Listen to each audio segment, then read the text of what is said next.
Halo semua, bertemu lagi di YouTube channel Cognoscenti Consulting Group. Bersama saya Sucitia Purnama. Hari ini kami ada di kegiatan evaluasi SOP Badan Pengembangan dan Pelindungan Bangsa Kemendikbudristek di Hotel El Royal Jakarta. Mau tahu keseruan acaranya? Ikutin kami terus ya.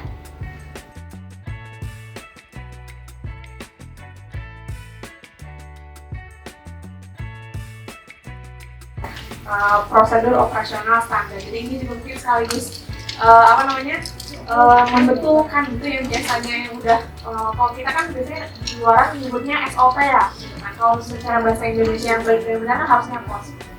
Jadi kita akan evaluasi POS, manual organisasi yang isinya dokumen POBIS, mulai dari peta proses, peta subproses, sampai peta lintas fungsi. Kemudian dari peta lintas fungsi turun punya anak namanya SOP makro.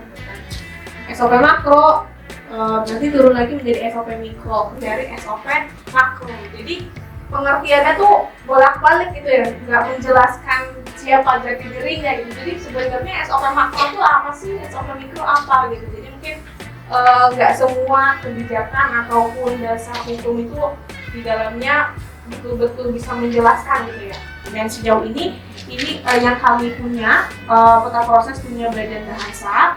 Di mana di peta proses itu kita dibagi menjadi tiga kelompok lah ya.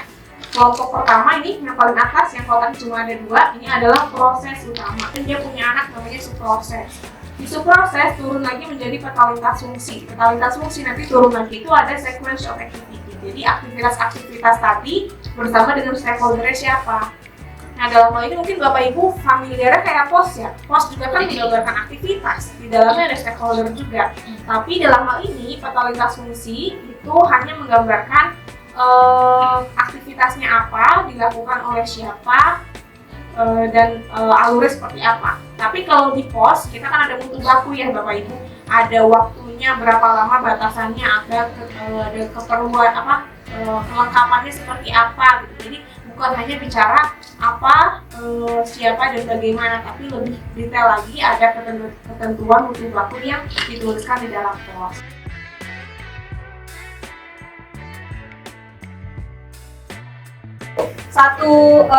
Satu panah untuk 3 terminator.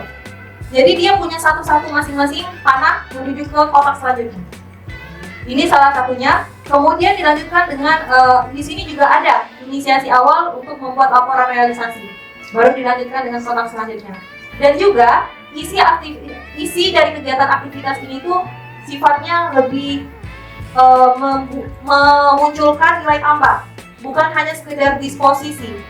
Seperti ini contohnya ada pengumpulan data, kemudian ada membuat laporan, menganalisa, melakukan analisa data, membuat undangan, kemudian koordinasi. Jadi bukan hanya sekedar memberikan disposisi, menindaklanjutkan disposisi, selanjutnya melakukan koordinasi terkait disposisi. Itu kan tidak menimbulkan nilai tambah yang ada di dalam alur SOP tersebut atau POS tersebut. Nah itu kan nggak jelas ya aktivitas memanfaatkan itu apa? Apakah itu kegiatan mengumpulkan dokumen? Apakah itu kegiatan menganalisa dokumen? Nah itu yang tidak jelas. Nah makanya pada setiap aktivitas itu harus dijelaskan secara rinci. Menganalisakah, atau memverifikasi, atau itu sedang melakukan pengumpulan data. Nah itu harus jelas. Juga apakah ini masih relevan?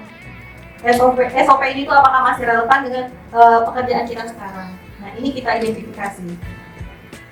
Kemudian, nah ini yang dibilang sama Mbak Sofi tadi di awal, format nota identitas. Atau mungkin Bapak Ibu bisa bilang ini tuh halaman depannya lah, atau covernya.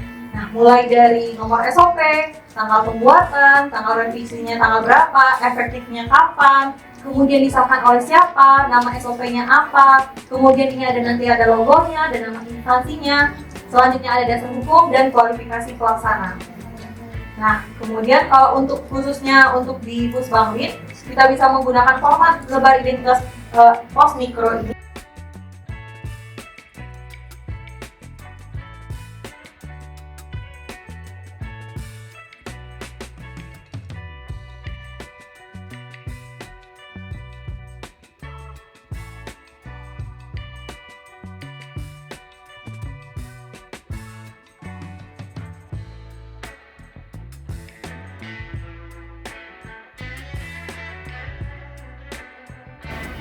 Gimana, seru kan acaranya? Jangan lupa untuk like, komen, dan subscribe. Terima kasih.